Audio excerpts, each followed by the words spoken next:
havia alguém no Brasil que duvidasse que um torneiro mecânico saído de uma fábrica chegasse à presidência da República, 2002 provou exatamente o contrário.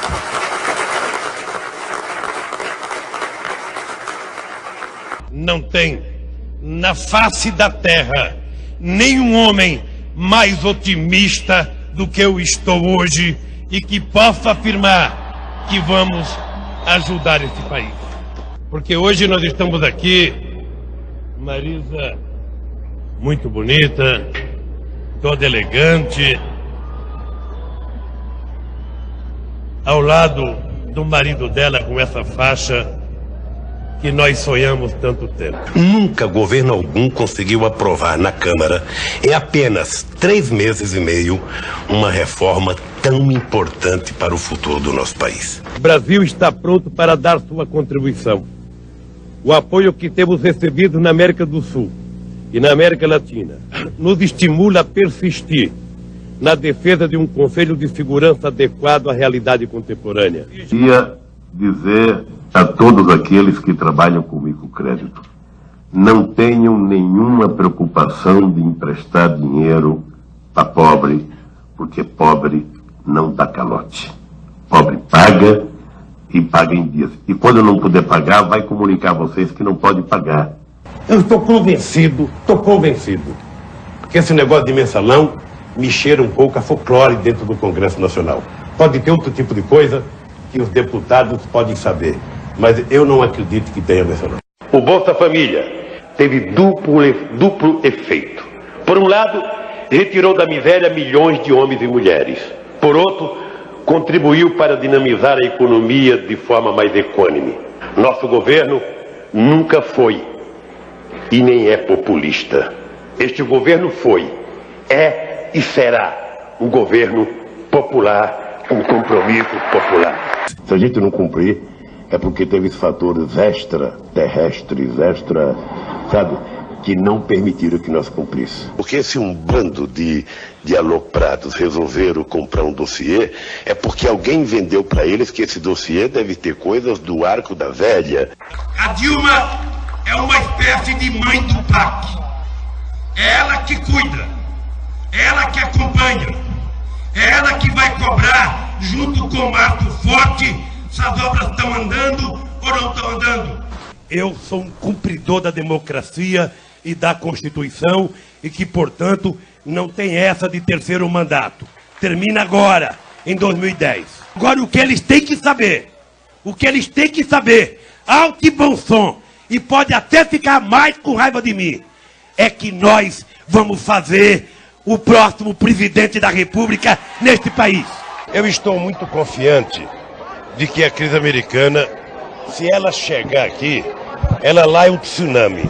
Aqui ela vai chegar uma marolinha, que não dá nem para esquiar. É uma crise causada, fomentada por comportamentos irracionais de gente branca, de olhos azuis, que antes da crise pareciam que sabiam tudo e que agora demonstra não saber nada. Ele tem a cara da gente. Se você encontra ele na Bahia, você pensa que ele é baiano. Se você encontrar ele no Rio de Janeiro, vai pensar que ele é um carioca. Eu passei parte da minha juventude carregando faixa no centro de São Paulo. Fora FMI. Ou seja, você não acha chique? Você não acha chique o Brasil emprestar dinheiro para a FMI? Esses dias eu tive uma reunião em Brasília com o ministro da Fazenda, com muitos empresários. E eu falei para eles, olha, ao invés da gente ficar desonerando o tanto que está desonerando, é melhor pegar esse dinheiro e dar para os pobres. Cara, que os pobres tiverem dinheiro e for comprar, vocês têm que produzir. Eu às vezes desonero e vocês não repassam para o custo do produto.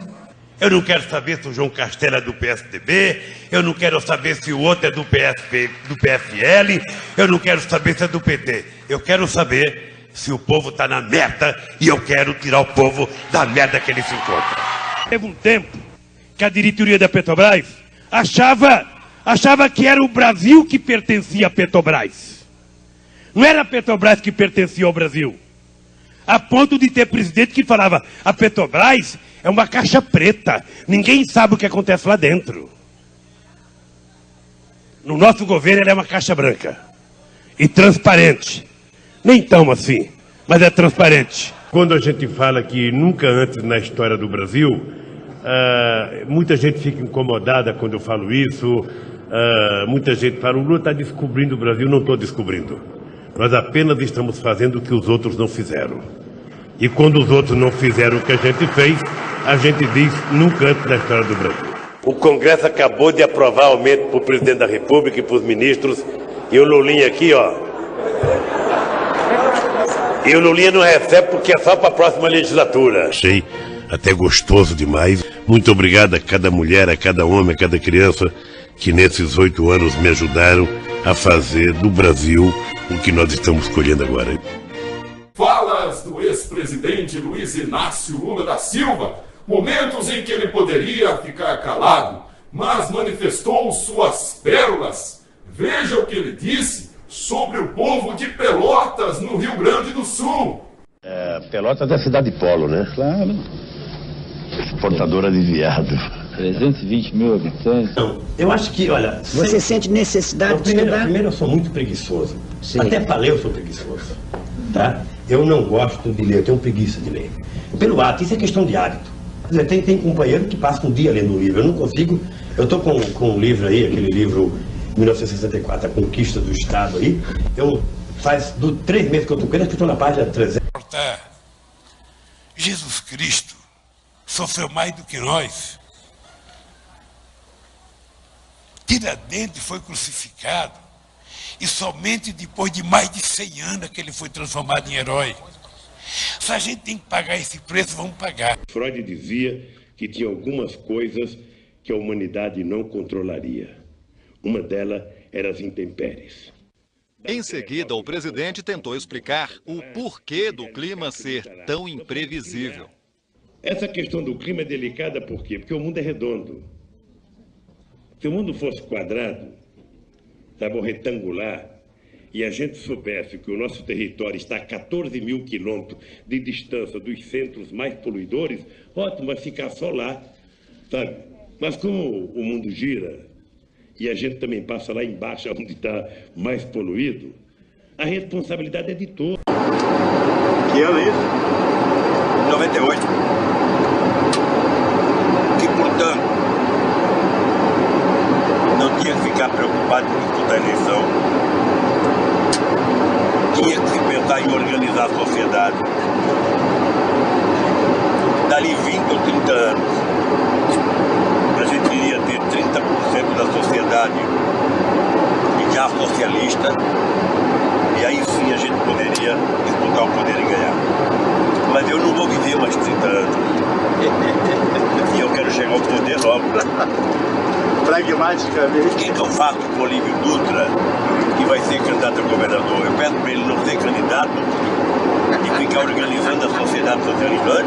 Ou eu quero que ele ganhe as eleições, que vereadores do PT se elejam, que prefeitos, e a gente vai mudando a relação do Estado com a sociedade e vai contribuir.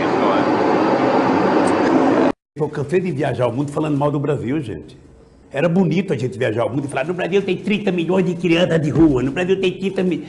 A gente nem sabia, tem não sei quantos milhões de abortos, era tudo clandestino, mas a gente ia citando números, sabe?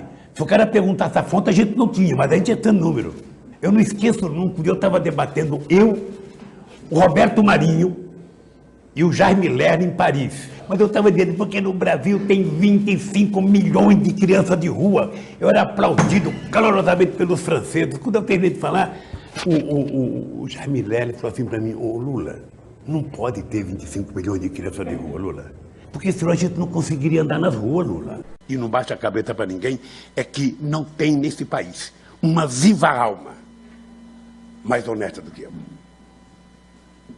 Nem dentro da Polícia Federal, nem dentro do Ministério Público, nem dentro da Igreja Católica, nem dentro da Igreja Evangélica, nem dentro do sindicato, nem no meio de vocês. Lamentavelmente, no Brasil, o voto não é ideológico.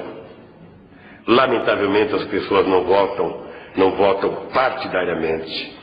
E, lamentavelmente, você tem uma parte da sociedade que, pelo alto grau de empobrecimento, ela é conduzida a pensar pelo estômago e não pela cabeça. É por isso que se distribui tanta cesta básica.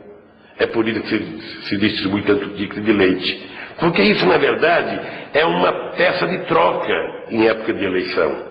E assim, você despolitiza o processo eleitoral, você trata o povo mais pobre da mesma forma que Cabral tratou os índios quando chegou no Brasil, né, tentando distribuir bijuterias, espelho para ganhar os índios, ele distribui alimentos.